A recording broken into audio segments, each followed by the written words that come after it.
కొత్త సంవత్సరం మొదటి పండుగ, అందులో అద్భుతమైన మూవీ, దాంట్లో ఇంకా అద్భుతమైన పాట. మూవీ అంతా ఒక ఎత్తైతే మీరు పాడిన పాటే ఒక ఎత్తైంది. నమ్ముతారా? ఆబ్వియస్లీ అండి. చాలా మంది చెప్పారు. అండ్ నాగార్జున గారు గూడా అదే మాటన్నారు. విజయ్ గారికి, డైరెక్టర్ గారికి గూడా అదే సాంగ్ ఇష్టం. హీరోయిన్‌కి అదే ఇష్టం. ఎస్పెషల్లీ కీరవాణి గారే రాసిన పాట అది. సో, మూవీలో అయితే ఒక స్పెషల్ సాంగ్ అండి. అసలు అంటే మీరు ఆ సాంగ్ కూడా అంటే పాడుతున్నప్పుడు చూసారా, చుట్టుపక్కల ఉన్న వాళ్ళందరూ గూడా వాళ్ళని వాళ్ళు మెస్మరైజ్ అయిపోతూ ఉన్నారు. లైక్ అంటే ఈవెన్ నేను ఫస్ట్ మీరని తెలీదు. ఆ సాంగ్ విన్నప్పుడు నేను గూడా అలానే ఫీల్ అయ్యాను. ఎంత బావుందని. అంటే రిపీటెడ్‌గా ఆ సాంగ్ చాలా మంది వింటున్నాము. బట్ మీరు పాడారు అని అయితే ఎవరు అనుకోలేదు. ఎవరో మేబీ మమన్ అంటే మేబీ ఇతనెవరో చాలా సీనియర్ సింగర్ ఏమో, ఎక్కడి నుంచైనా వచ్చారేమో తెలుగు ఇండస్ట్రీకి అనుకున్నాం మేము గానీ, but you are newly coming అని మాకు తెలీదు. సో, అసలు మమన్ అంటే ఏంటి? మీ పేరు పిలవడానికే కొంచెం డిఫికల్ట్‌గా అనిపిస్తుంది నాకు. What is moment? చాలా మందికొచ్చే డౌట్ అండి యాక్చువల్లీ. మమన్ అంటే తెలుగాడేనా? లేకపోతే తమిళా? లేకపోతే అని అనుకుంటారు. సాంగ్ కింద మమన్ అని ఉంటే మేము గూడా అలానే అనుకున్నాము. ఎక్కడి నుంచి తీసుకొచ్చారో పక్కా అని. తెలుగు. నెల్లూరు మాది. ఓకే. నెల్లూరు పక్కన ఒంగోలులో మాలకొండ స్వామి అని నరసింహస్వామి దేవాలయం ఉందండి. ఓకే. సో, దాన్ని దానిలో మాలకొండ స్వామి అనే మా ఫస్ట్ అక్షరం, మా నాన్నగారి పేరు గూడా ఫస్ట్ లెటర్ తీసుకొని, అమ్మగారి పేరు నాతో వచ్చే లెటర్ తీసుకొని, మమన్ కుమార్ అని అప్పట్లో అలా పెట్టారు. ఒక పేరులో ముగ్గురున్నారనమాట. యాహ్! సో, యాజ్ ఇట్ ఈస్‌గా దేవుడు, అమ్మా, నాన్న. అదే దేవుడు, అమ్మ, నాన్న. సో, అమ్మ, నాన్న అంటే మొదటి దేవుళ్ళు వాళ్ళే. సో, వాటితో పాటు మీకు దేవుడు కూడా తోడయ్యాడు. సో, ఆటోమేటిక్‌గా మీకు గట్టిగా బ్లెస్సింగ్స్ ఉంటాయేమో.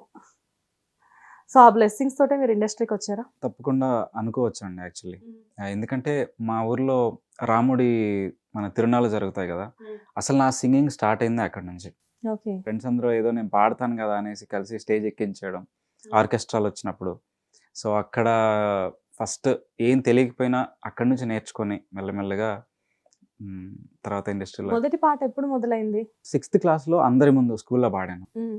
అప్పటినుంచి అందరూ కొంచెం అప్రిసియేషన్ స్టార్ట్ జేయడం వల్ల ఓకే. నేను పాడొచ్చు వింటున్నారు.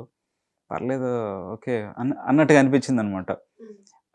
ఇంట్లో అయితే బానే పాడుతున్నావురా అనేవాళ్ళు గానీ, బట్ బయట నుంచొచ్చింది మాత్రం స్కూల్‌లో కాంపిటీషన్స్ జరిగినప్పటి నుంచి, అప్పటినుంచి. తర్వాత ఊర్లోకి నేను చెప్పినట్టు ఇలా తిరునాళ్ళొచ్చినప్పుడు అలా పాడడం వల్ల, ఓకే. మనలో ఒకడు పాడేవాడున్నాడనేసి. అంటే సింగర్ అవ్వడం కోసం ప్రత్యేకంగా ఏమైనా అంటే చాలామంది బయటికెళ్ళి నేర్చుకోవడం, లేకపోతే కోర్సులు జేయడం లాంటివి ఇప్పుడు చాలా ట్రెండ్ అయిపోయింది గదా! అలా మీరు కూడా ఏమైనా చేశారా? యాహ్! అండి. చాలా ఆహ్, బాలు గారిని మైండ్‌లో పెట్టుకొని చాలా పాటలు పాడుకునేవాడిని. అదే నా ప్రాక్టీస్. అవునా? బాలు గారంటే నాకు చాలా ఇష్టమండి. హ్మ్. ఘంటసాల గారి సాంగ్స్, బాలు గారి సాంగ్స్ మా ఇంట్లో చిన్న టేప్ రికార్డర్‌లో అప్పట్లో ఉన్న సాంగ్స్ అవే రిపీటెడ్ మోడ్‌లో వింటూ, వింటూ ఆహ్, వాళ్ళిద్దరే తెలుసు నాకప్పట్లో. సో, సింగింగ్ అనేది స్టార్ట్ చేసింది వాళ్ళ సాంగ్స్ తోటి.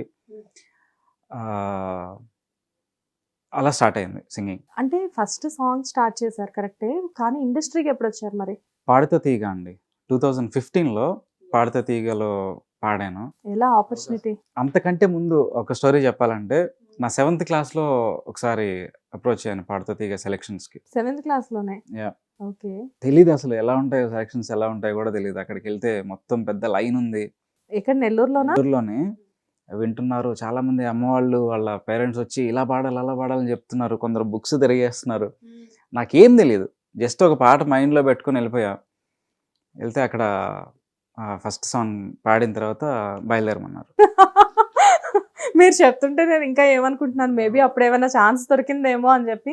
ప్రత్యేకంగా చెప్పాలంటే బాలు గారికి నెల్లూరు పర్సన్స్ అంటే ఒక రకమైన ఇష్టం అనేది ఉంటుంది. మీకు తెలిసే ఉంటుంది. ఎందుకంటే ఆయనతో వర్క్ చేశారు కాబట్టి. నెల్లూరు అనేసరికి ఆయనకు ఒక స్పెషల్ ఫీలింగ్ అన్నమాట. సో, నెల్లూరు అబ్బాయి పాడుతా తీగకి వెళ్ళగానే ఆటోమేటిక్‌గా సెలెక్ట్ అయిపోయారేమో అనుకున్నాను నేను. అప్పుడు బాలు గారు రాలేదు సెలక్షన్స్‌కి. అక్కడికి వెళ్ళడానికంటే ముందు మనకి వేరే సింగర్స్ అనేవాళ్ళు సెలెక్ట్ చేయడానికి యెస్. వస్తారనమాట. యెస్. యెస్. అప్పుడు మనకి పార్థసారథి గారొచ్చారు. హ్మ్. ఆయన జస్ట్ ఫస్ట్ సాంగ్ వినగానే తెలిసిపోతుంది. జస్ట్ ఒక్క ఎక్స్‌పీరియన్స్‌డ్ కదా! ఒక లైన్ పాడగానే మనోడికి విషయం లేదు అనేసి చాలమ్మా అనన్నారు. చాలమ్మా అన్నారంటే ఇంకా తెలుసుగా మనకి అయిపోయినట్టే. సరే. ఇంకా వీటికన్నిటికి మనం పనికిరాము. ఇంకా మేబీ అంత లేదేమోలే అనుకోని నేను వెనక్కెళ్ళిపోయాను. హ్మ్. Hit TV presents like, share, comment.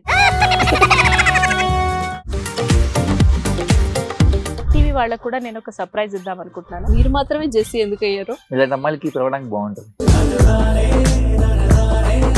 Chandu సాయికి like you and have a జనాలకి ఒక పేరు నచ్చిందంటే దీనికి ఒక ప్రాసెస్ ఉంటుంది. ఎందుకు బాక్స్ డైరెక్ట్కి వెళ్ళిపోదాం. ఏదైనా ఒకటి మర్చిపోయినావా నువ్వు? ఏం మర్చిపోయావు?